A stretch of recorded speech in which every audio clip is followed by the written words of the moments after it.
your host today. I am a regional account manager out of Region 6 out of Kansas City, and I'm glad that everyone had a moment today to share with us and take a look at this presentation.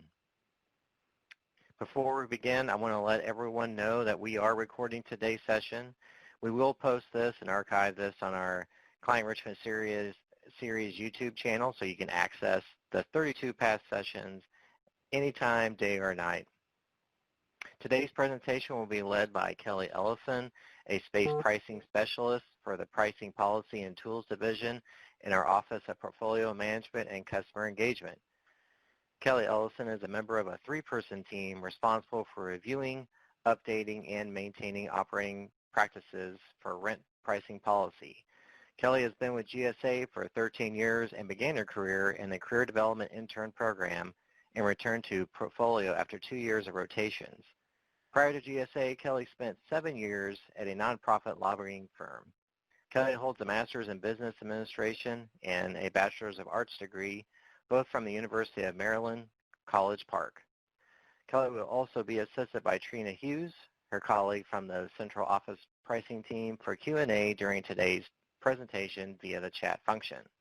Today we are spending 90 minutes on key components of rent. The objective for today's covered material is to learn the basics of PBS's pricing policy for space and services and better understand how PBS charges customers for products and services. The presentation will cover shell and tenant improvement definitions, as well as a review of occupancy agreements, operating costs, and customer agency rights.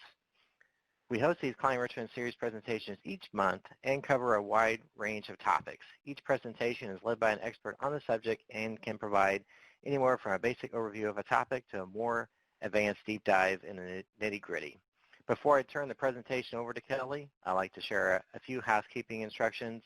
Once again, please be aware that we're recording this session and that we will post this Client Enrichment Series seminar on our YouTube channel. Speaking of, and segueing to the slide deck, if you haven't received the email with a PDF of today's presentations, we have uploaded that to the pod. So if you want to download that now, or if you want to go back to your email and try to find that presentation, you can do that as well. We have automatically muted your audio to help us control the sound quality of the presentation, so we don't have any dogs barking in the background. If you experience any audio issues during today's presentations, first check the audio on your phone or computer speakers. If you hear a crackling or a static in the background, you can try hanging up or disconnect your audio and reconnecting again.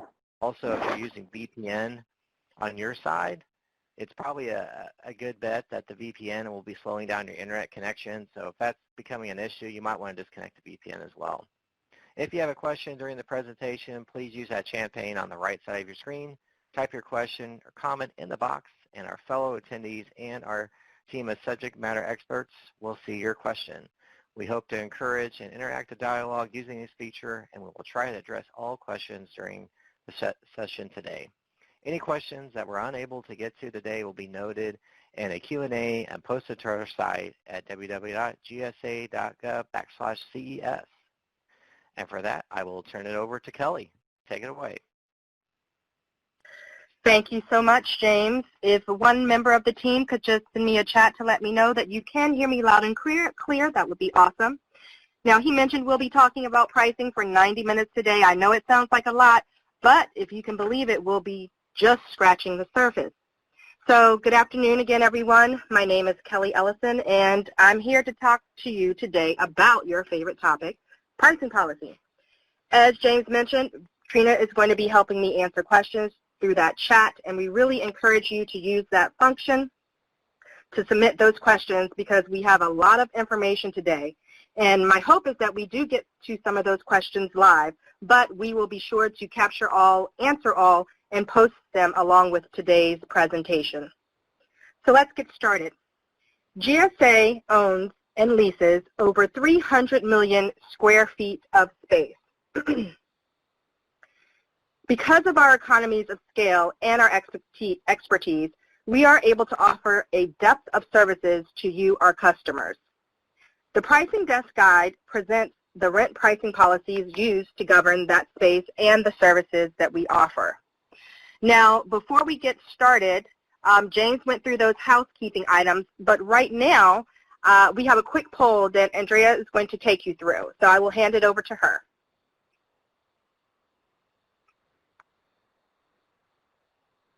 Thanks, Kelly. We're going to pull out that polling question.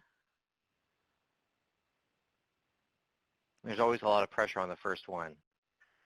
How much experience do you have with PBS pricing policy? A, I'm brand new to PBS pricing policy. 2, I have less than 2 years of experience.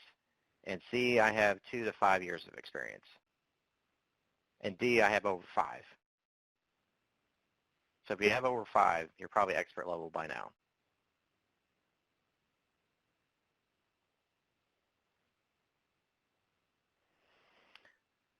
Okay, it looks like half of the participants today are brand new to pricing policy, followed by about 30% have 5 years of experience. So we might have a lot of newcomers on today's call. Well, thank you, James, and that is awesome. So we have some pricing novices, as I like to call it, but it sounds like we have some pricing veterans as well. So for the newcomers, remember, this is just intended to be an introduction to kind of jumpstart you into pricing so that it doesn't seem quite so intimidating. For those veterans, this is really going to be a review, but please take note that there will be changes from the 4th to the 5th guide that I will highlight. Really, my goal today is to provide an intro to the key components of pricing. And before we jump into those key components, it requires us to have a little bit of background as well. So here's the agenda. We're going to have a quick overview of pricing foundation. I'm sorry, a quick overview of the pricing desk guide. And I'm just trying to see if I can make the screen any bigger for you guys. Give me one moment, please.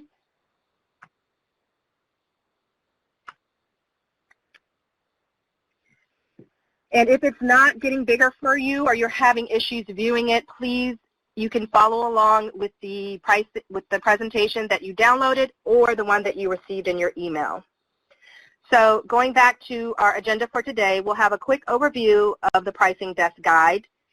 We'll talk about some legislative foundation. Some folks are saying that my voice is going in and out. If someone could put the call-in number in the chat box so folks can call in, that'd be awesome. We're also going to talk about spatial data management, or SDM, occupancy agreements, and then we can get into those 3 key rent components, those being shell, TIs, and operating costs. And we are going to finish up with tenant agency rights, which should be everyone's favorite.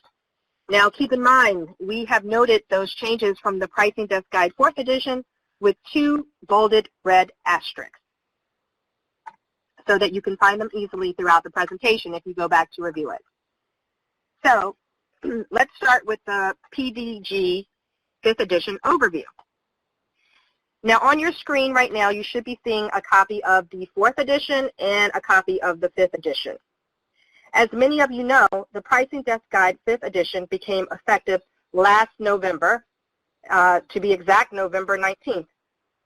In January of this year, we also had training through the customer engagement folks where we talked about the specific updates from the Pricing Desk Guide 4th edition to the 5th edition.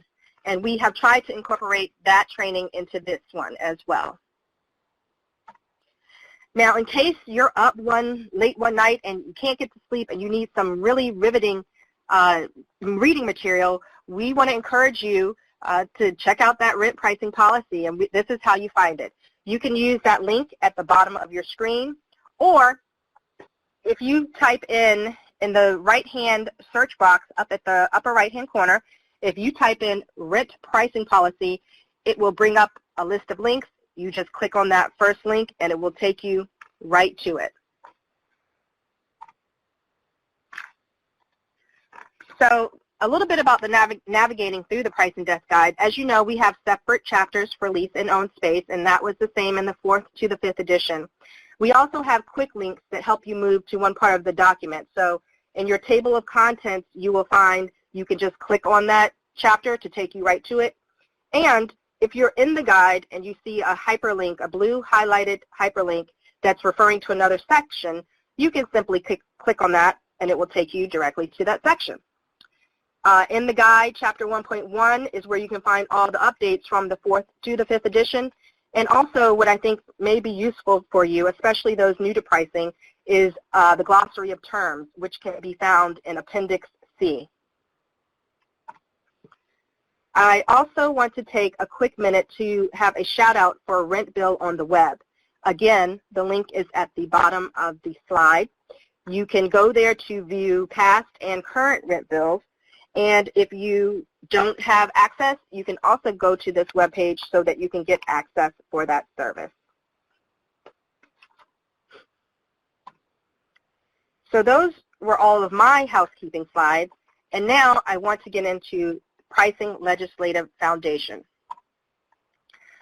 When we talk about the foundation for our rent charging practices, we're really referring to 3 primary pieces of legislation that you should now see on your slide. The first, and probably the most important, is the Federal Property and Administrative Services Act of 1949. This legislation directs the GSA administrator to charge anyone furnished space and services at rates that approximate what you will find in the commercial market for similar or comparable space and services. The next legislation, the Public Buildings Amendment of 1972, basically creates our Federal Buildings Fund. And we'll talk more about, we'll talk more about that on the next slide. And the last bullet, our Federal Management Regulations, or FMR, are approved by OMB, and they really detail pricing policy for occupancy in GSA-controlled and owned space. Now, I often say a picture is worth 1,000 words, and I think this slide is a better representation than trying to have a slide filled with words to describe the Federal Buildings Fund. So we have Congress, and Congress appropriates money to you, the agencies. The agencies are then able to pay rent to us, and that rent going to GSA goes into our Federal Buildings Fund. We then get authority from Congress to spend those funds in our different investment or our different categories that you see on the bottom of the page. Now, there's another way for us to receive funding, and that is a direct appropriation to the FBS fund. And the most recent or the best example I can probably think of is the ARRA money, the American Recovery and Reinvestment Act money that we received back in 2009-2010. And in that case, GSA received money directly from Congress for the upkeep and maintenance of buildings in our inventory. So at the basis of all this pricing is how we charge for our space. It's a little bit different in leased and owned. So in our leased space, rent is a pass-through of the underlying lease contract. We're also going to add to that any standard operating costs that are not performed through the lease, as well as the PBS lease fee, which we'll get to more later, and any other applicable charges that are added, for example, BSAC. So leasing is, as I said, a pass-through of that underlying lease contract that is negotiated between GSA and the lessor. That's really the main takeaway. In our federally owned space, rent is based on a fair annual rent or FAR appraisal or return on investment with other applicable charges added. Now, mostly you will find that ROI or return on investment pricing in LPOEs, and we don't touch on it in this training, but you can find out more about it in the Pricing Desk Guide, Chapter 6. The FAR is the basis for which GSA provides the rent estimate for new and continuing occupancies, and at a minimum, we will do that appraisal every 10 years. So now this brings us to our second knowledge check. So I will hand that over to the client engagement team. to do so. And it's a true or false question, so get ready.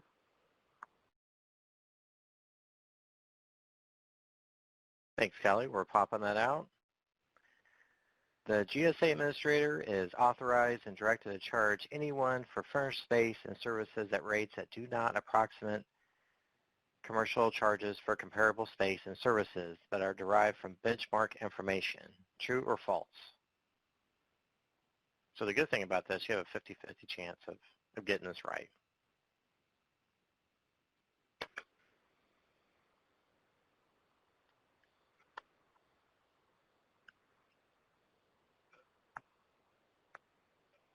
All right, Kelly, it looks like false is the runaway winner.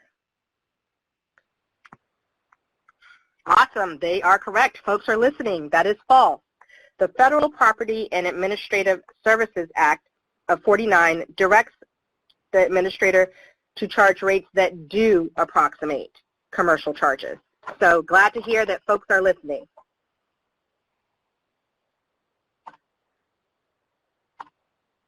So now we're going to go on to SDM, or Space Data Management, Spatial Data Management.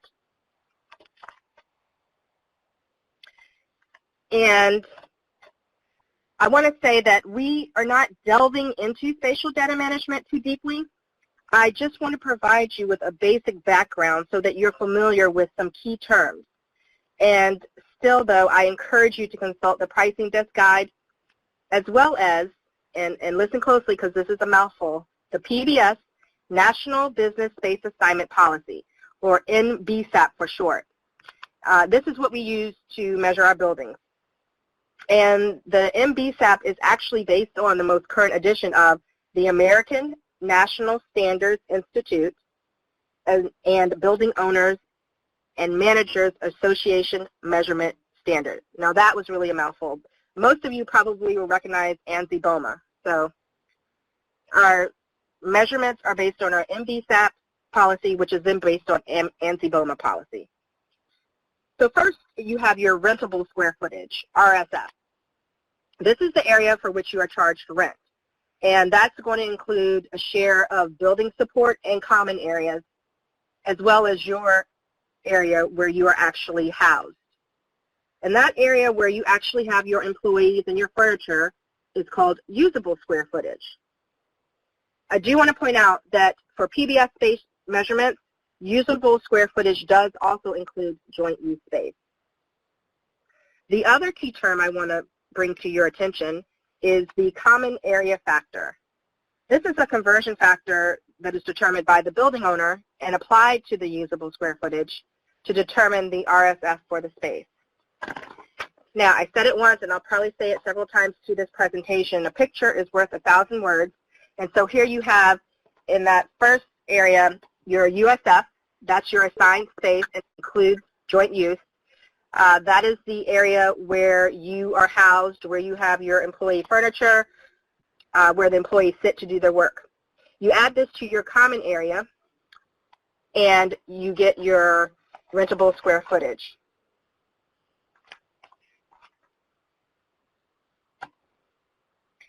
Now, this next slide I put in there because it is an update from the 4th edition to the 5th edition.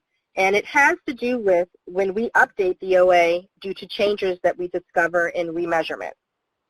To help alleviate that huge administrative burden of sending out updated OAs, it really helps both the tenant agency and GSA.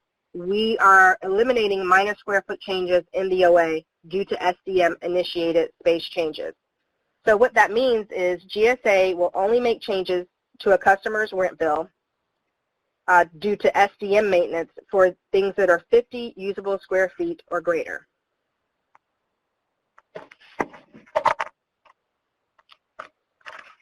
And that was quick, short but sweet, and it takes us to a knowledge check about SDM space.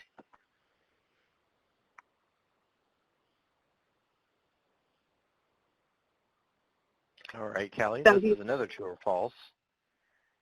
Rent is charged on usable square feet.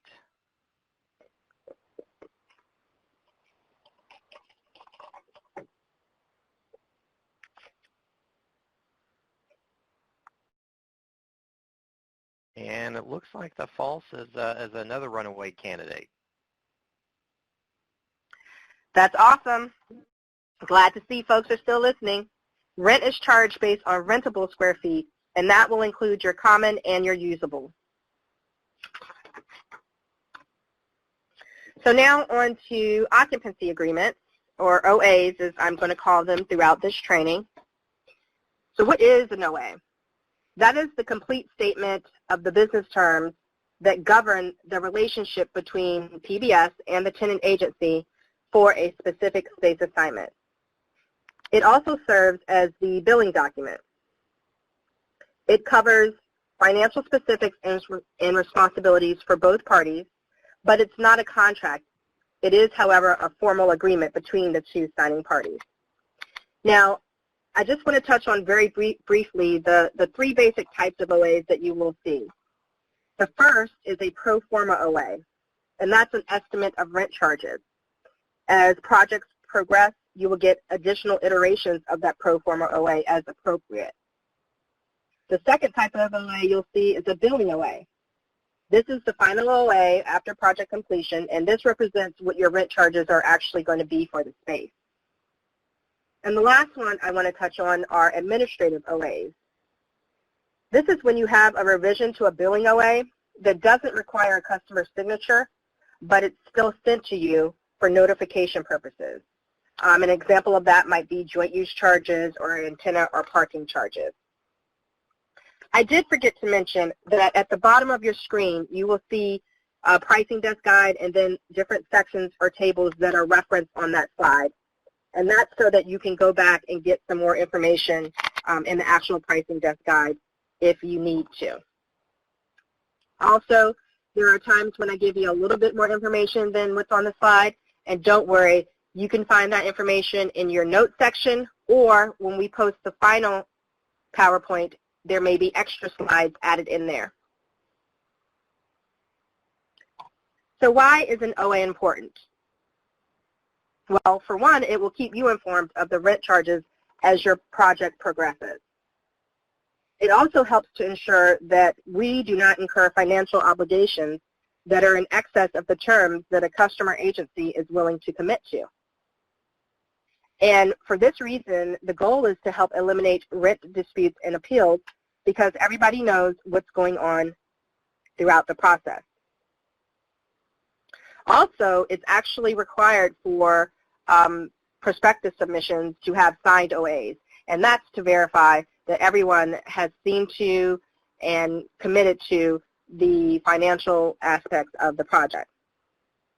So by revising and updating that preliminary OA as more information becomes available, we're sharing with you how the business terms are evolving throughout the entire space acquisition progress and or the design and construction progress. Now we're going to actually break down that OA and talk about the four major parts. We have your description of space and services, clauses, a signature page, as well as a financial summary page. Now, as the title suggests, the description of space and services page is going to detail things like your address, your rentable and usable square footage, your parking spaces, as well as your type of space, as well as the OA term. Now, your OA term gives you, the tenant, the right to occupy the space for a certain duration. And I want to talk a little bit more about the OA term.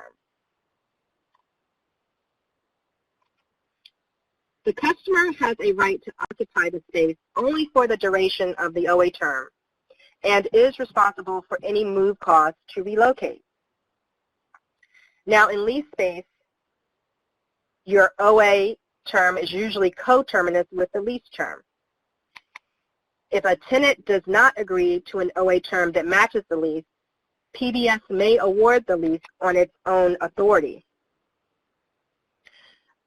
And actually, in lease construct projects, I think I mentioned before, it's mandatory that we get not only a signed OA, but that the OA term shall be coterminous with the lease term, as well as that OA would be non-cancelable, Just wanted to point that out.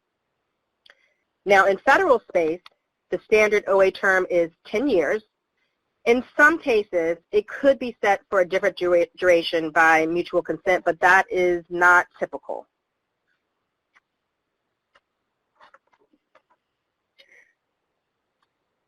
So now we're going to talk about the different types of clauses that you can have.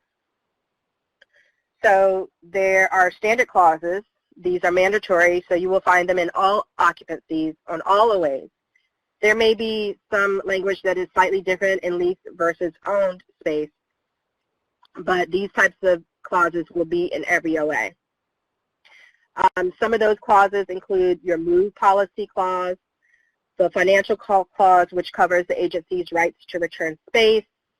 You have your TI allowance that is amortized into the rent. We have a clause showcasing that. We have a clause about tenant or GSA clause delays, as well as clauses that tell you how much RWA you will need to bring to the table. And we also have a clause speaking to the fact that there are no alterations without prior approval.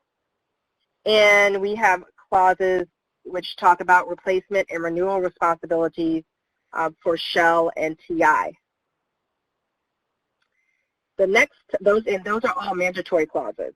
So the next type of clause we have are agency-specific clauses, and they could be mandatory or optional.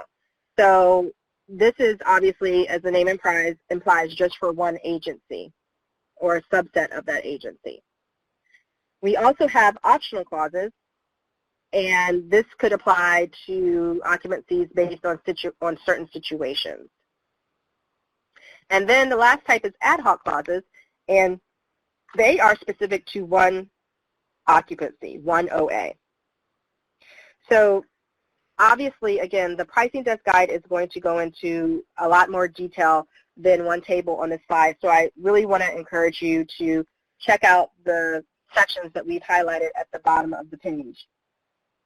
But on the next page, what we're going to be talking about specifically is one of the mandatory clauses, and that is rent commencement. When do we start charging you, and when are you obligated to pay rent? So a tenant agency's obligation to pay rent is governed by two things. One, your space must be substantially complete, and it must be operationally functional. The occupancy and rent start will be coordinated with the tenant, and we do allow for phased occupancy, but there's no grace period for moves or installation of personal property items unless that's something that was already included in the contract. So let's talk about those two things. First, substantially complete. Something is substantially complete when first the tenant is given the opportunity to participate in a walkthrough of that space prior to our final acceptance by PBS. Now in lease space, that is going to be signified by the granting of an occupancy permit and or our acceptance of the space as substantially complete in accordance with the lease. In owned space, that is when PBS accepts the space as substantially complete in accordance with the general construction contract.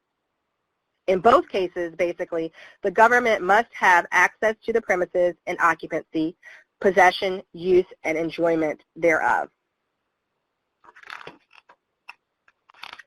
Now, when we talk about operationally functional, we mean that the building systems have to function. You can't move into a space if the HVAC doesn't work. The safety, securities, and features have to be in place and operational as well, And basically any related space necessary for a tenant to function according to the agency's mission must be complete.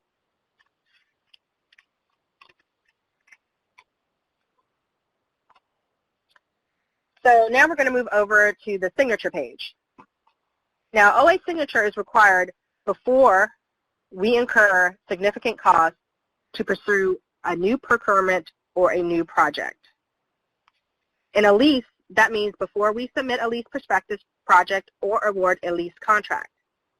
In owned, that is before we purchase a site or award a design contract. in general, the latest iteration of the tenant-signed OA is meant to confirm its financial commitment. So then, if the tenant agency later backs out of the signed OA, PBS does have the right to seek reimbursement. So in the 5th edition, we have refined the OA signature requirements to streamline them so that customers can only receive an OA when they truly need them. Of course, OAs are still required in an initial occupancy, a backfill occupancy, or the amortization of TIs.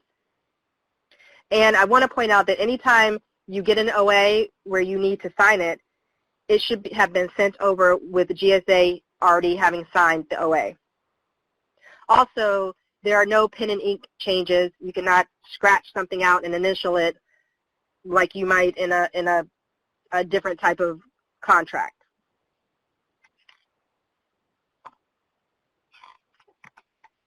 To continue with the signature page, or the signatures on the OAs, there may be situations where a signature is required, and if GSA is not able to obtain a signature after successive attempts, we may act to protect the government's financial interest and proceed with the project anyway.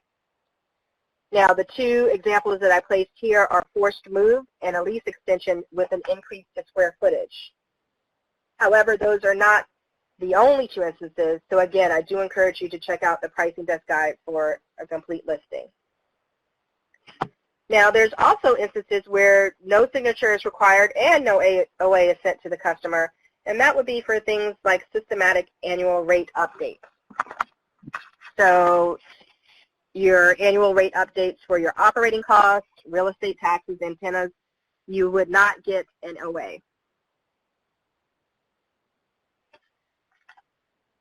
That brings us to the financial summary page, which is a preview of the tenant agency's rent bill.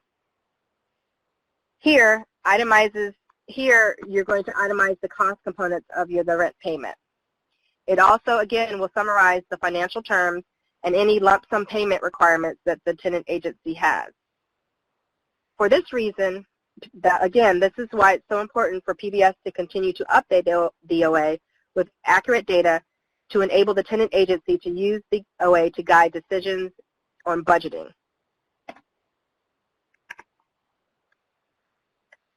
So at this point, I'm going to turn it over to client engagement for another knowledge check, another question to make sure everyone out there is still listening.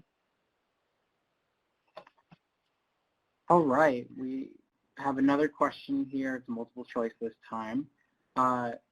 Who can tell me why is an OA so important? Do we have A, it keeps customers informed of rent charges and costs. B, it helps to ensure PBS doesn't incur financial obligations in excess of what customer agencies are willing to commit to. C, only A, or D, both A and B above.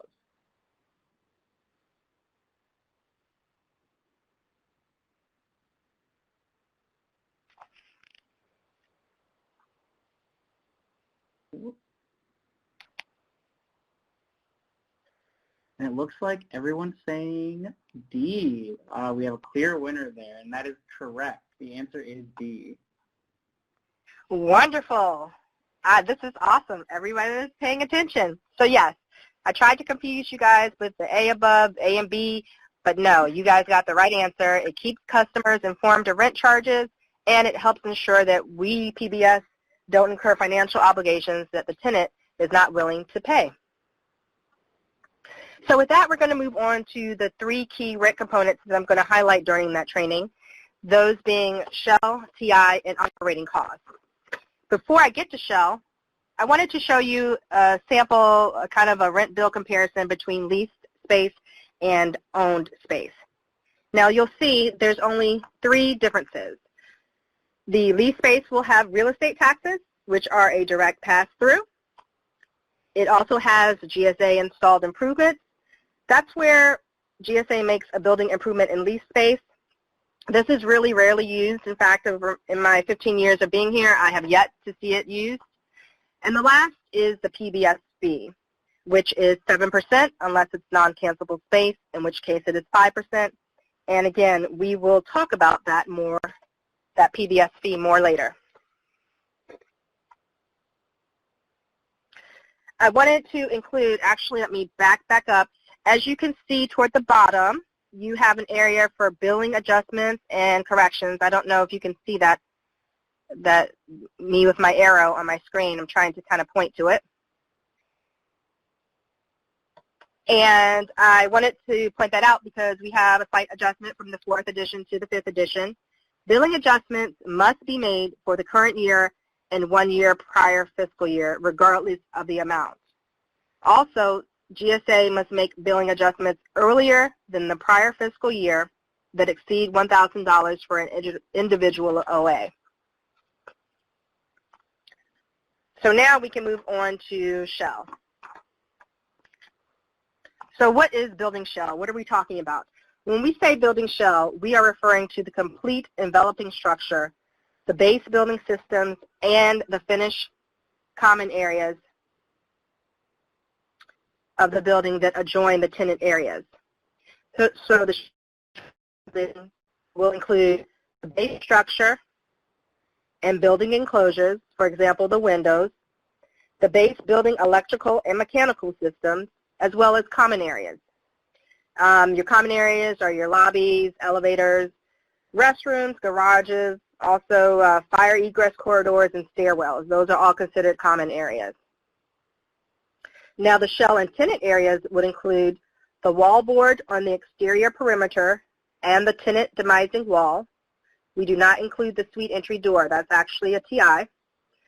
It includes the HVAC for an open office layout, your concrete floor, your common corridor stud walls without gypsum board, and suspended acoustical tile ceiling with lighting. That's 1 fixture per 80 usable square feet. Now, for anyone who has taken pricing training before, this picture probably seems very familiar. And again, I'll say I think this does a lot better at explaining it than me reading off all those details. As you can see here, the ceiling with the 1 fixture per 80 usable square feet at the top. You have your HVAC, and that's for general office. You also have your electrical service that goes for open office, and you can see your gypsum wallboard on the exterior perimeter walls. I like to say that we bring things to the space, not through the space. That's what the building shell is for.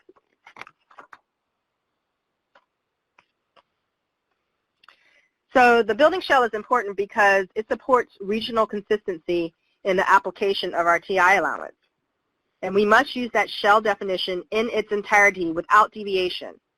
You'll find that our standard lease forms also include the shell definition. I want to point out that building standards and design guides are not part of the building shell simply because they are called standards.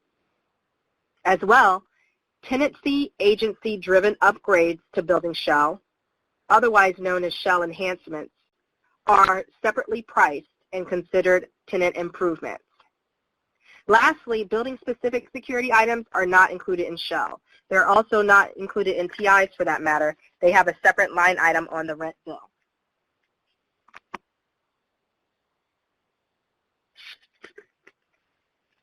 Now I put warehouse shell here with the asterisk because it's a little bit of an update. Our shell definition now matches the warehouse lease model, and that's going to include minimal lighting, so 30-foot candles in the shipping and receiving area and 10-foot candles in the warehouse area. It also provides for sprinkler mains and distribution in the open plan layout with exposed ceiling, concrete floor, and no air conditioning.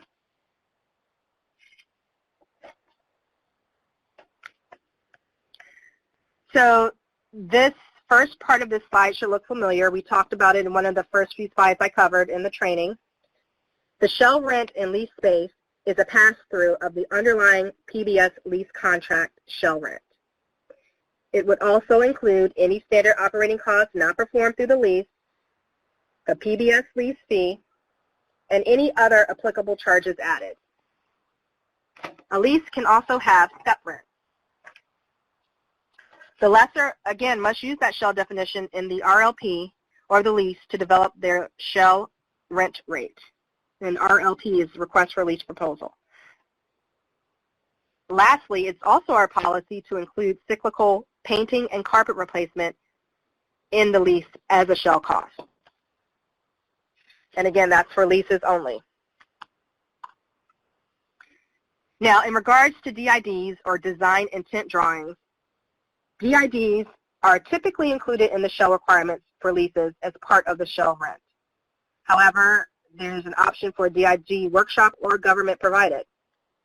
Now, there is a link to the DID review guide inside of the presentation that you can click on to find out more information.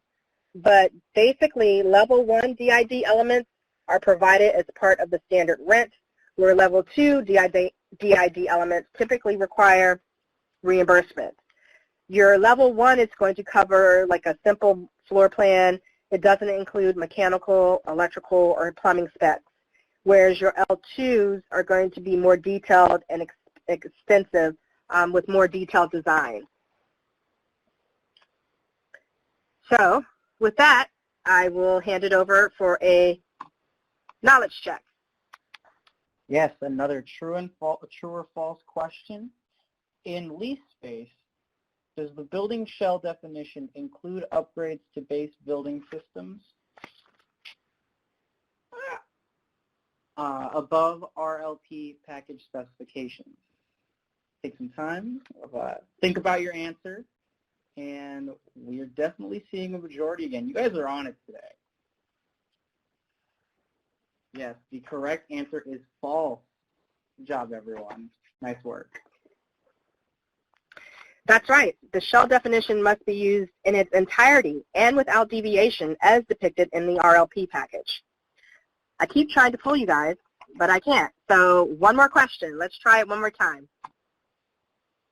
Yes, and the next question. Another true or false, shell enhancements are considered part of tenant improvement, or TI. Ooh, looks like we're seeing a little bit more disagreement on this one.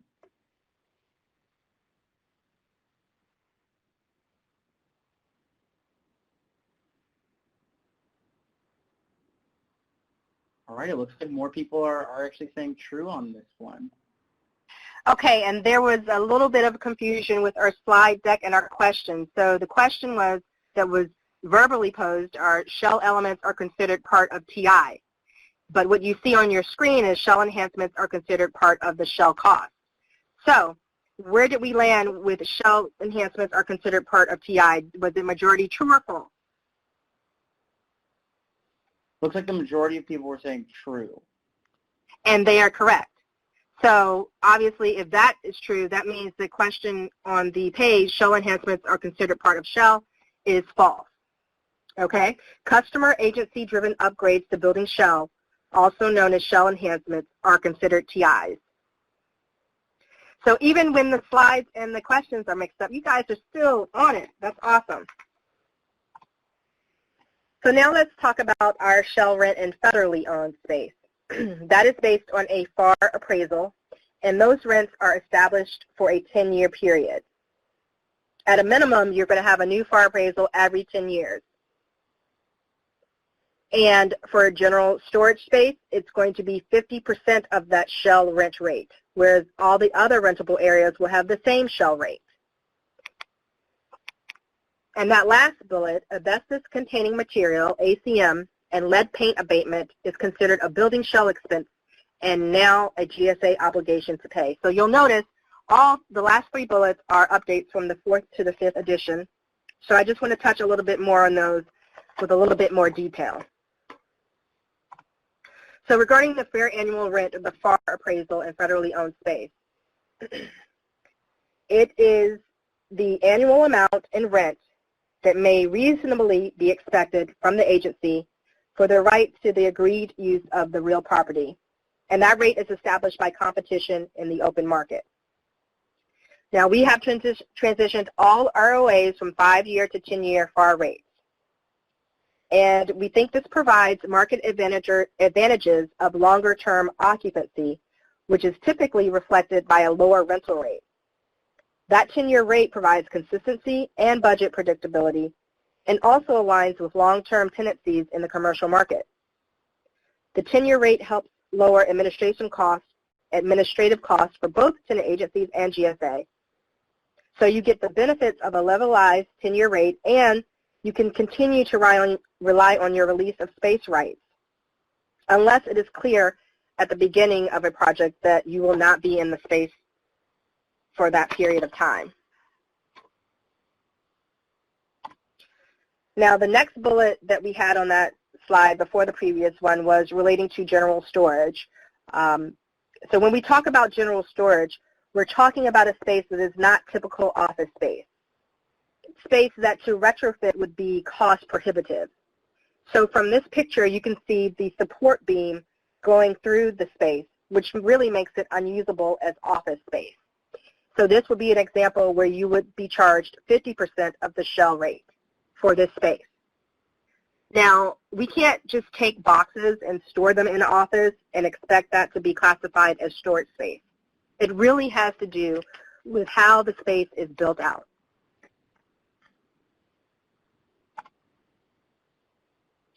Now, regarding hazmat or hazardous material abatement in federally owned space, sometimes when we have a tenant-driven alteration that is funded by RWA, it is impractical that GSA will have time to get money to fund abatement. So in those instances, we do allow for the abatement to be funded by RWA, and then GSA will provide rent consideration after substantial completion. Now, we can still choose to manage in place if that is appropriate. And of course, any alterations would have to be approved by GSA.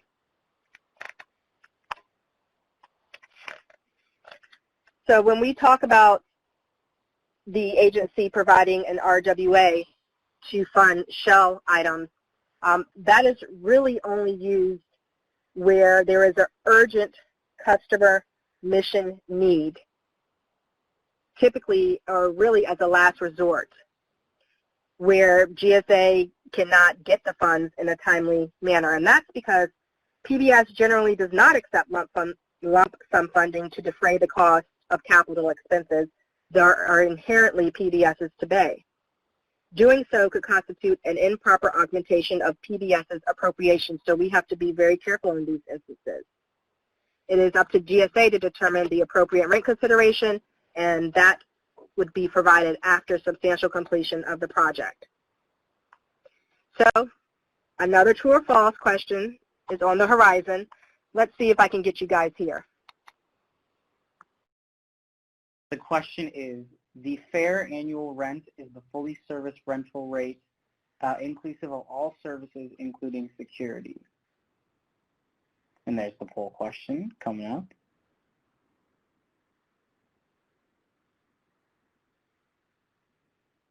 All right, and it's looking like a majority is dominating this one too. People are saying false, and that is correct. The answer is false. Wow, you guys, you're getting everything. That's awesome. The fully serviced rental rate is inclusive of services except security. So what a difference one word makes. Now we're going to move on to tenant improvements, or TIs, and we'll talk about the TI allowance, which I'll call TIA. But first, before we jump into that, I want to talk about a firewall or a barrier that exists between shell and TI funds. This barrier is made of diamond and brick and concrete and stone. Like, you cannot penetrate it, basically. Except, of course there's an exception, except for prospectus level projects where there is a cost overrun on the purchase of the site or the construction of the shell. In that instance, funds may be moved from TI. But that's only with the tenant agency's consent, because then they have less money for their TI allowance, and it's only after other remedies have been examined. So again, this is like a last resort type of issue. So any descoping or value engineering, all of the other remedies have been exhausted. What this is really saying, so let's think of, if you have, if we construct a building shell and it is less than the approved and authorized amount, we can't take those savings and put it into your TI. those savings would go to reprogramming to other projects. And so conversely, if there was a building where the building shell exceeded the amount that we have for the project, we can't, from your TI allowance, to make up the difference. So that's really what that firewall is talking about there. Now, TIs. These are the fixtures and finishes that take your space from that bare shell condition that we had the picture of to something that's finished and in usable condition. The tenant agency elects how to finish the space out, and as long as the space is functional and compliant with applicable building codes and standards, it's really up to the tenant how that space is going to look. Now again, the existence of building standards does not mean that they become part of shell. So for example, there may be a mandate on the type of suite entry door you have to use or restricted color palettes. Just because the building says you have to use this doesn't make it shell. Those type of things would still be TI. And again, we have a picture of shell versus TI. The blue is shell, the red is tenant improvements. So you can see on the outside of the tenant agency space, the building signage, the wood paneling, the terrazzo tile that's in the common area, and even, I don't know if you can see this graphic right here, it's frosted on the wall. All those items are shell. Now, when you look at the suite entry door, the signage behind the tenant area, as well as the terrazzo tile behind the door in the tenant area, those are all TIs. So this is a great example of where the building standard of that striped terrazzo tile does not dictate whether it is a shell item or a tenant item.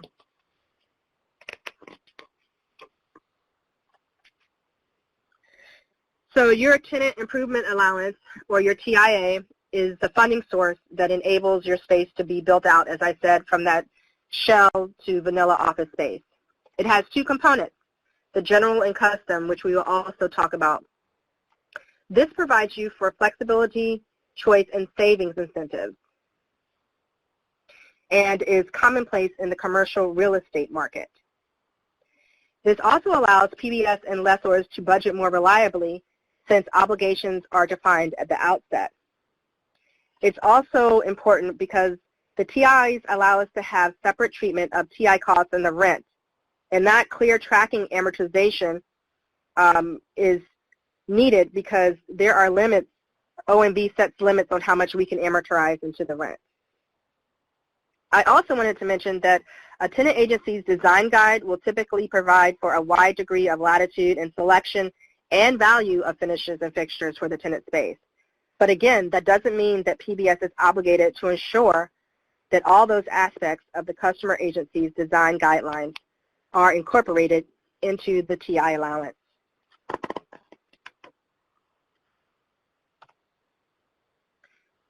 So, as we mentioned, the TI, or the tenant agency, elects how the space is to be finished. And this is where your savings incentives can come in, because if you don't use that entire TI allowance, your rent will be lower because there's less to be amortized into your rent. If the full allowance is not used for the initial build out, it's no longer available. You can't save it or bank it for later. So if you don't use that full TI allowance, yes, it will lower your rent, but you then can't set it aside and say, oh, mid-occupancy, can I use that TI allowance to get me some new carpet? It doesn't work like that. It's gone if it's not used. And the TI allowance can only be used to pay for items that are real property or that become real property when they are attached or affixed to the building. So we get a lot of questions on what is considered real property and what is considered personal property. And I think this shelving example is a really good way to demonstrate. So the system on the right is real property. The shelving doesn't have fixed aisles, but it is a high-density shelf that's mounted on top of a mobile carriage system where the rails are grouted into the floor. They're anchored into the floor. So to remove these, I imagine you would have to bust up the concrete to take them out. Whereas the system on the left would be considered personal property because it sits on top of the floor, and you would just be able to unscrew some screws and lift the whole system out.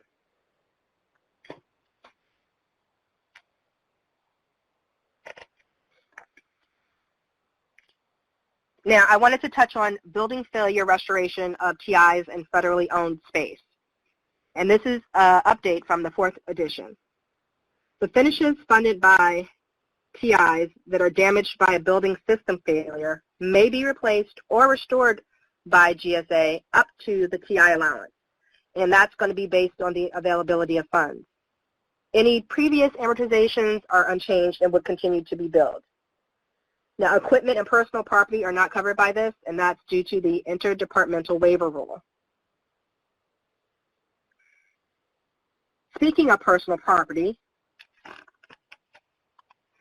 I also wanted to highlight some other types of personal property that your tenant improvement allowance could not provide for. That being furniture, phones, computers, microwaves, refrigerators, artworks, televisions, audiovisual equipment, the actual physical relocation expenses of that personal property. None of that can be paid for with the TI allowance. However, we do have a FIT program that uses FAST funds, and FAST is the Federal Acquisition Service, to acquire furniture, and that's in connection with our Total Workspace Development Program. So there's no PBS fee, there's nothing to amortize into your rent because this is actually a separate program not funded by PBS, which you would see would be outlined in the supplement to the OA. So I just want to point that out as a caveat. We do also allow for the TI allowance to be allocated among different phases of a project. So this helps completely depleting your allowance before you have the start of your later phases. And if work is moved among phases, you can also reallocate that TI allowance accordingly.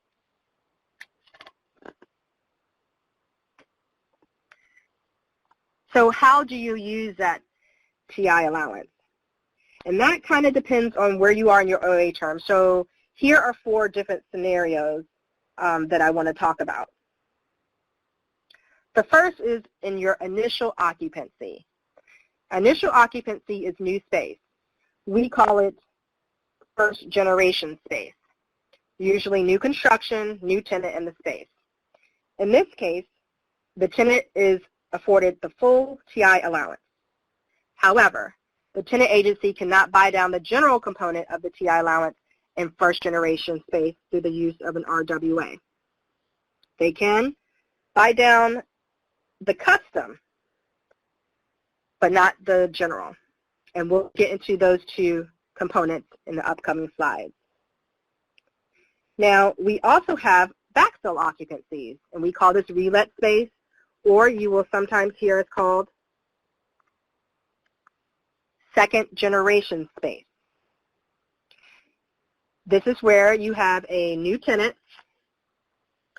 We have TIs from the previous tenant, but the space is currently vacant. And at this point, I just want to make sure everyone can still see my screen. If I could have a customer service person, just let me know that everyone out there can still see the screen. I can still see it on my end, so pretty good. Awesome. Thank you so much. So again, backfill space is a relet space.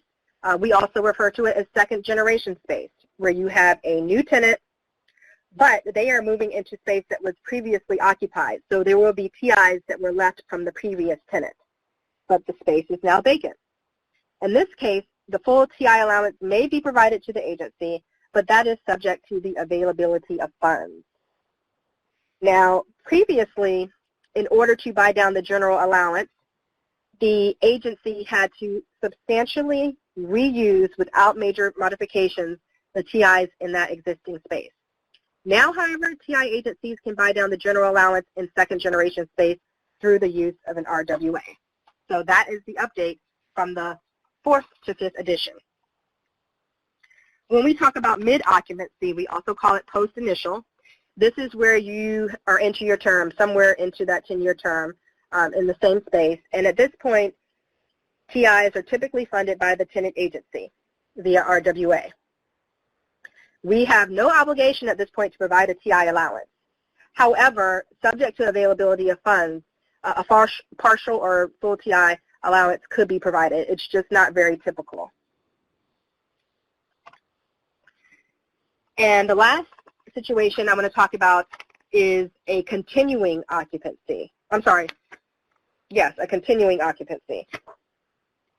This is where you're in your space, your old OA term ends, you stay in the same space, and you have a new OA. So same space, same tenant, new OA term. Here, at this point, the TI allowance that we typically see are just minor alterations like carpet or paint. Now, in lease space, in a succeeding or superseding lease, the tenant agency may be provided up to the full TIA. If a renewal option is exercised that was evaluated at the initial lease term, then those terms would apply. In your federal space, provided that funds are available and upon a tenant agency's request, GSA may fund and amortize minor alterations. The key word being provided funds are available. And again, that had a lot of information in it, so I do encourage you to check out those sections that are posted below in the corner for more information. Now we'll get into general component and the custom component of the tenant improvement allowance. Your general component is what takes that shell blank space to vanilla or generic office space. It is set nationally and indexed to local construction costs. Now, one of the most significant changes with the Pricing Desk Guide 5th edition is that the previous general allowance was $38.95, and currently it is $49.13 per USF. That is indexed to Washington, D.C., which has a local construction index of 1. Now, when we talk about the LCI, you would find that in places like New York or L.A. or Hawaii, it would be above 1, greater than 1. Whereas somewhere in the Midwest, maybe like Oklahoma or Nebraska, you would find those cities there would have a LCI of less than 1. And this is based on cost of materials and labor being different in different cities.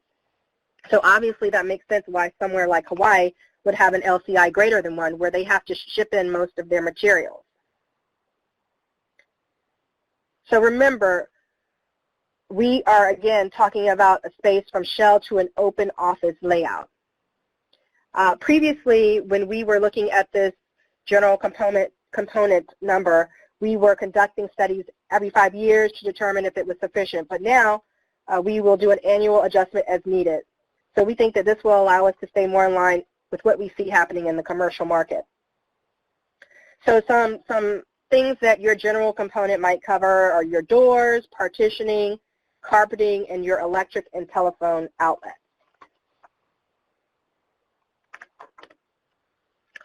Now, your custom component of the TI allowance takes that space from just that general basic office space to something that is uniquely designed for you as the particular tenant agency. However, it's not intended to eliminate the need for our WA lump sum payment. And the customization allowance is not adjusted because it's a percentage of the general allowance, and that general allowance has already been adjusted for inflation and indexed to local construction costs. So there's no need to tamper with the custom. Some examples of custom might be laboratory countertops, custom cabinetry, maybe a private restroom or raised access flooring. If you have maybe upgraded ventilation for high occupancy uses, those are all examples of custom components. Now, when we talk about the TI allowance in warehouse, it is reduced by 20% of the general component. And if you have like a small office or some offices within your warehouse space, then you're going to use that TI allowance to construct all the shelves and TIs needed for that office. However, if there is a significant, as determined by GSA, amount of space, of office space within your warehouse space, then that TIA may be blended rate between the warehouse TI allowance and the tenant agency's total tier. So basically, that's saying generally you're going to use your warehouse allowance even if you have offices, but if you have a space where there's a large amount of office space, then you could blend your warehouse allowance for the warehouse part and your regular tier allowance for the office part. Now, how do we get our TI allowance? There's two ways, by tier and by functional estimate. So to get it by tier, first we have to know what tier your agency has been assigned. And it's very simple. It goes 0 through 6, and tier 1 would be 10%, tier 2 would be 20%, tier 3 would be 30%, and so on. So what we're going to do is you take your 4913, the general component, and you multiply it by the local construction index. For ease of this example, we'll say it's a space somewhere in Washington, D.C., so we multiply that by 1, we get our general allowance of 4913. Then we take that general allowance, and let's say we are a tier 2 agency. So we multiply that general allowance by 20%, and we get $9.83. Then we add those two together, and we get what our total allowance is. Now, of course, we have systems that do these calculations for us, but sometimes it just helps you better understand it if you can go through the calculations on paper. Now, that was by tier allowance. If you're also able to do a tier allowance by functional estimate. So the TI allowance is set in accordance with benchmarks or cost estimates when you're doing a TI allowance by functional estimate. Functional estimates are applicable when you have a particular block of space that isn't going to be typical for your customer agency. And additional build-out is required to meet the functional needs of that space. So the revised TI allowance has to cover the cost of basic functionality to meet the operational requirements for the space's use. So your finishes have to be functional and compliant with all building codes. Now, the standard here is not based on the total cost of all your TIs. There is a distinction. We are looking for functionality. We're not looking for everything to be included. And again, this is not intended to eliminate the need for an RWA. So now we're going to talk a little bit about the repayment terms for the tenant improvement allowance, the GSA funds upfront to the agency, or the amortization. In leases, amortization term is usually the firm term of the lease. There is an exception, however. If lessors, along with PBS's agreement and the tenant agency's agreement, can set that amortization term beyond the lease firm term, provided that we are not penalized if we decide to exercise our termination rights or leave at the end of the lease term. Now, the other two rules for limiting the amortization term are that, 1, it cannot exceed the economic life of the improvement, and 2, the term must not exceed the term of the OA. We do allow for multiple amortization periods when you have something like a phase project, and the interest rate that you will be charged is what is negotiated between the successful offeror and PBS. Now, in our own space, the standard amortization term is 10 years. However, for courtrooms and chambers, it can be up to 20 years. Here, the two rules for limiting are the same. It cannot exceed the economic life, and it must not exceed the term of the OA. Again, we allow for multiple amortizations for phased projects, and in this case, the interest rate will be set annually. It's the 10-year Treasury plus 12.5 basis points.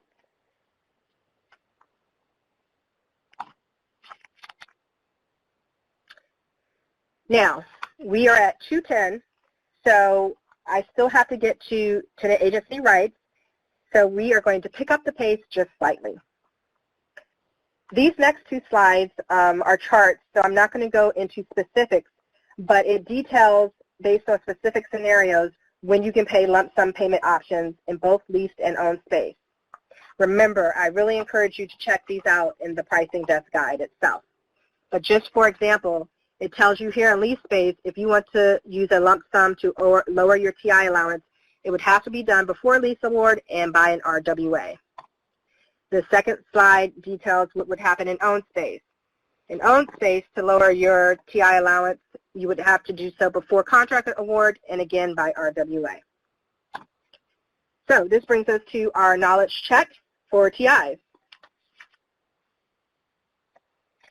The next question, as Kelly just said, is a true or false.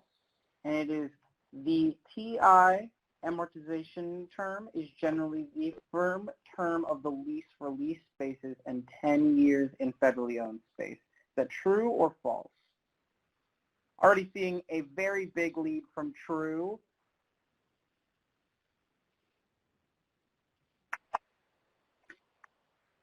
And giving everyone just one more minute to get their answers in. That is correct. True is the correct answer. Very nice job, everyone. And our next true or false.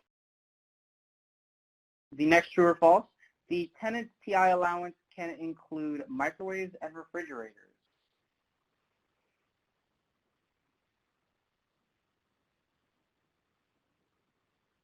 Oh wow, it doesn't look like there is much disagreement there either. False. That is correct. That's right. Personal property items cannot be funded with the TI allowance. So now let's touch on operating costs. In lease space, it will be a direct pass-through of the lease contract for standard services to the customer agency, and is typically escalated by the CPI. In our federal space, it is based on a market appraisal, not actual PBS costs, and we reset that to market every 10 years, just like we do with the shell. It's escalated annually by the OMB inflation factor. In federal space, the use of that appraisal-based PAR provides customers with industry benchmark operating costs, and this practice insulates customer agencies from the risk that we undertake in operating our buildings. Now, for utilities and leases, consistent heating or cooling for one shift with a minimum of 10 operating hours should be provided. The lease should reflect the building's normal operating hours.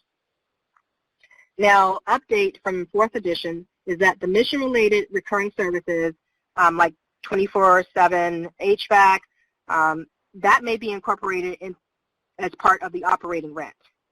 But non-recurring services like a one-time request for HVAC is still above standard, and still an agency is expected to pay via RWA reimbursement. You can see the full details of this new update in the leasing alert, which has a link in your slide. Now, a customer agency may wish to contract for their own utility services. In that case, that would be a non-fully serviced lease, and they must use the GSA area-wide public utility contract or have a delegation issued by GSA. In federal space, we also provide 10 hours of consistent heating or cooling, and reimbursement is required for HVAC outside of those normal 10 hours. The property manager, in consultation with tenants in the building, determine those standard business hours. As with leases, customer agencies can contract for their own utility services, either by using the GSA area-wide public utility contract, or the same as in leases, having a delegation issued by GSA. Now, this just shows the standard custodial services. They are basically the same, with the exception if you look at washing windows and carpet cleaning. Those are really the two main differences.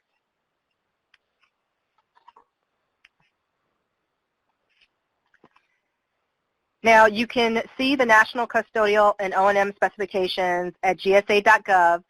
The National Custodial Specification Handbook is there, and you can see what level of services are expected from our contractors.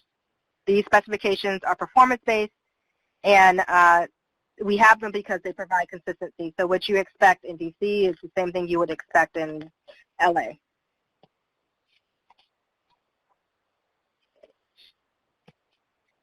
So this takes us to our 2 questions for operating costs, and then we'll move into tenant agency rights.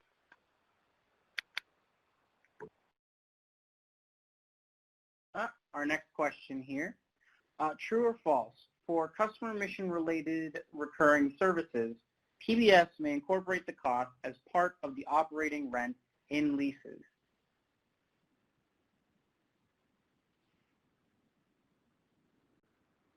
And it looks like everyone is leaning toward true. That is correct. The answer is true.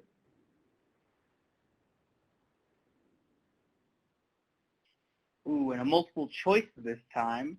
In owned space, who determines standard building hours? Is it A, the property managers, or agency headquarters?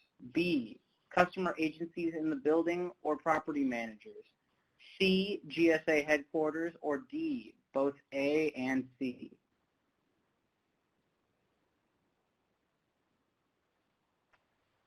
All right, I'll give everyone a second to figure the answers for this one. It seems like there are people voting across the board. Yes, and just to clarify, A would be property managers and agency headquarters. B would be customer agencies and the property managers. So in conjunction. Yes. Like there's been some issue on meeting space, just separating those into separate choices. But yes, go by the letters as Kelly just specified. And it looks like the majority of people are leaning toward B. B is the correct answer. This is like 10 for 10. So great. That is correct. The customer agencies and the property managers of that building determine those standard hours. Now on to your tenant agency rights. First, we'll touch on move policy. Agencies are responsible for funding their own physical moves and telecommunication costs. In both leased and owned space, you should expect to fund all those costs at the end of your OA term. Now, as always, there's an exception. That's if there is an emergency relocation due to a disaster. PBS, if available and has the funds to move up front, may do so. In a forced move, the forcing agency is responsible for that cost. And yes, PBS can be considered a forcing agency. A new update, however, is that if PBS provides 3 years written notice for either a disposal or prospectus project, we will not be considered the forcing agency, even if the move is made mid-occupancy. In cases where there is uncertainty, we can also use year-to-year extensions or on an OA, explaining the potential need for relocation. Now, I mentioned the forced move is an instance when the agency would not be responsible for move costs, and that's because in that case, the forcing agency would pay that cost. The forcing agency would be responsible to pay the undepreciated value of any lump sum payments for tenant improvements or tenant agency-specific security, as well as the relocation cost, including the physical move, the coordination of that move, and the installment of telecommunications and IT equipment, as well as the cost of architectural engineering design for the new location. Now, the tenant that is being displaced, the displaced agency, is still responsible for refunding any rent concessions that were taken at occupancy. Now, to PBS, the forcing agency would owe the remaining principal balance on any TIs that are being amortized that are not being reused by that agency. And that's paid through the OA tool, not an RWA. They would also be responsible for any increase in the displaced agency's overall rent at its new location, except for any difference in amortized TIs. And that's until the displaced agency has had time to budget through the rent S cycle. Lastly, they're also responsible for the displaced agency's rent from the time the displaced agency vacates until the forcing agency occupies that space. Now, TIs are excluded from the rent differential because control of that build-out is still with the displaced agency. Furthermore, those costs can be amortized so the displaced agency has time to budget through the rent S cycle.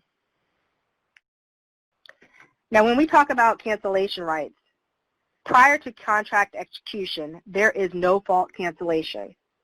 So that means up until PBS executes a lease or purchases a site or awards a design contract, the tenant agency can cancel the project with no fault. Now, after contract execution but prior to moving in, there is a 16-month rental obligation as if the customer had occupied the space, plus the unamortized balance of the tenant improvements that the agency will be responsible for, or the lease buyout cost, whichever is less. And actually, in the lease, in a lease space, if PBS executes tenant agency requested services that fall outside of our fee, and we don't get upfront reimbursement, then we actually do reserve the right to pursue that reimbursement whether the tenant agency canceled before contract execution or before occupancy. Now, in federally owned space, it's a little different. There's a 4-month rental obligation as if the customer had been in the space, plus the unamortized balance of tenant improvements, or total project costs incurred, whichever is less. So overall, I think compared to the private sector, GSA offers a really good deal here. Now, I've mentioned the PBS fee several times. It is 77% in cancelable space and 5% in non-cancelable space. Now, PBS makes that decision on whether a space is cancelable or not, and it should be reflected in your first pro forma OA. And once that designation is made, it cannot be changed during the OA term.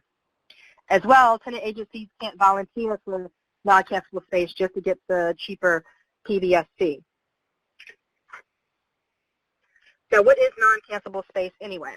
Well, we're talking about a remote or not easily accessible location. It could be somewhere that has a special purpose use or build out that would require a significant capital outlay to retrofit that space to a more conventional use. As I mentioned before, all lease constructions are non-cancelable, but also something with an unusual term or the fact that there's really a lack of realistic federal need for that space other than the agency that's there, or any factor that significantly impairs our ability to backfill the space could be a cause to deem something non-cancelable.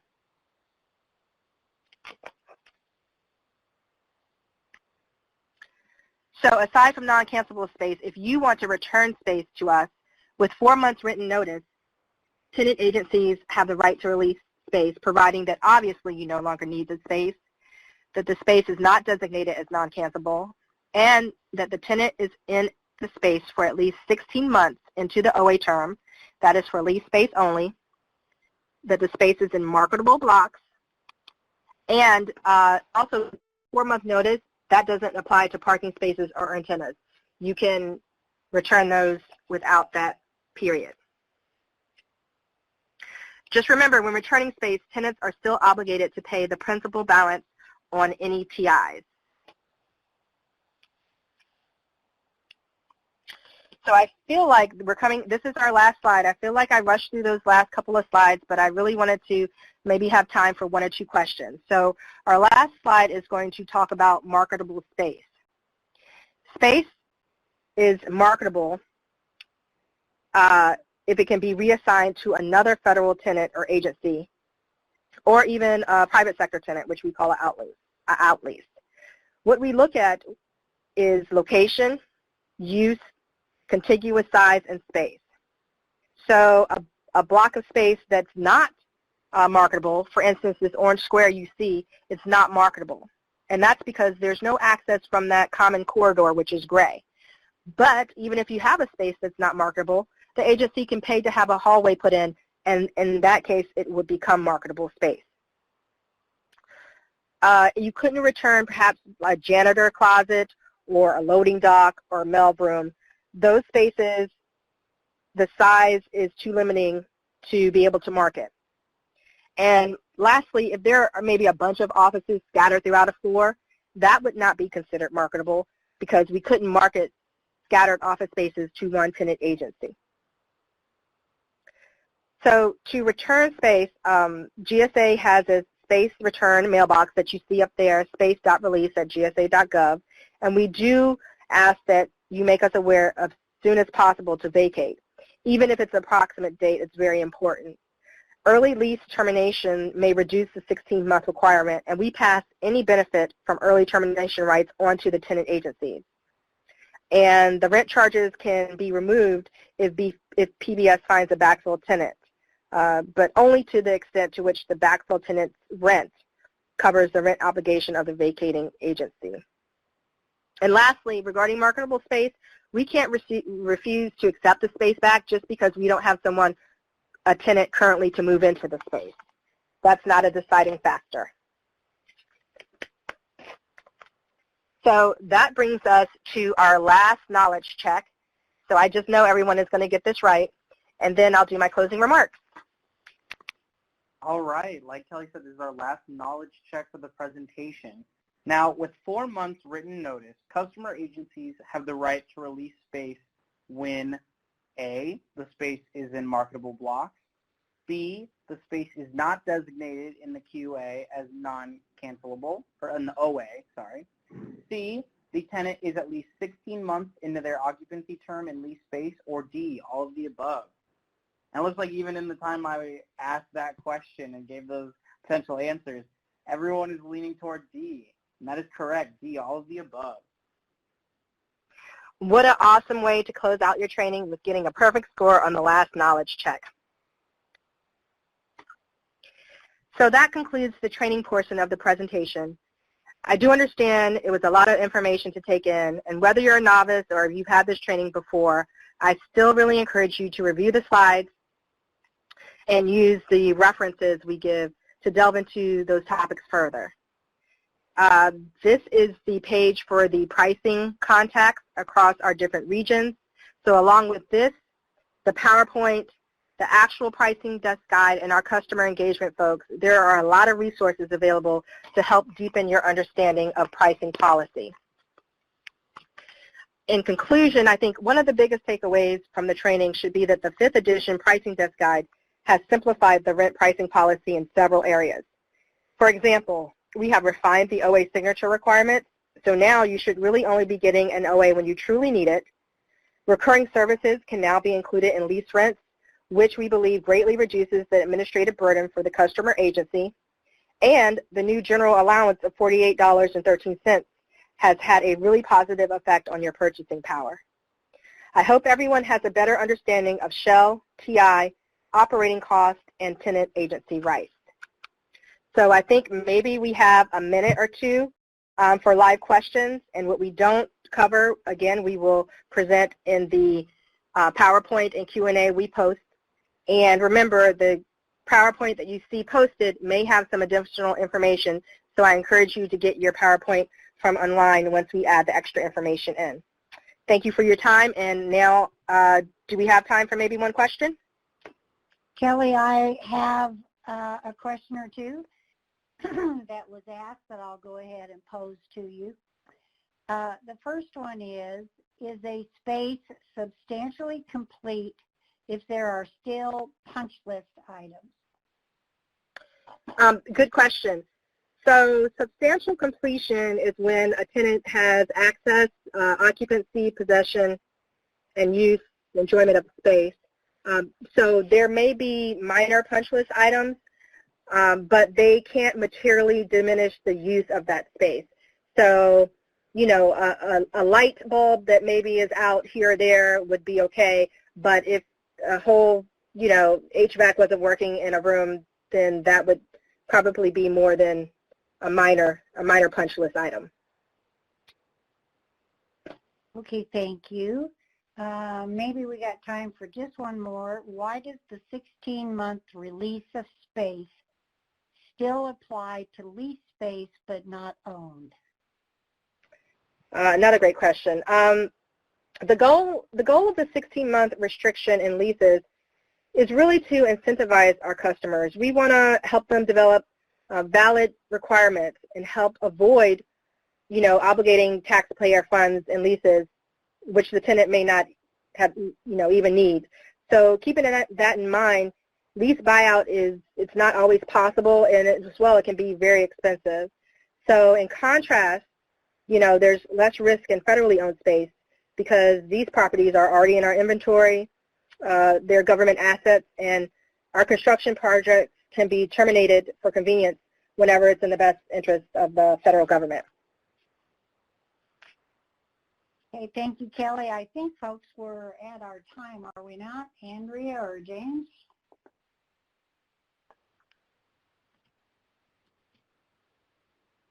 That does, in fact, bring us to time. It is 30 now. First of all, I'd like to thank Kelly for an excellent presentation. You covered so much information in that, and it's such a lively and energized pace. I think that everyone in the audience can agree with me there. Also want to thank everyone who has attended today, our clients who were able to join us. We couldn't do this without you, and it's always nice to not only see so many of you show up, but to also be paying so much attention and give perfect scores on the knowledge check questions.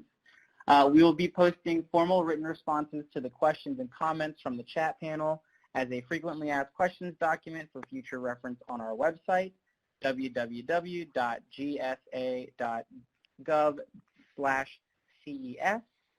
You can also learn more and sign up for regular notifications from us on that site.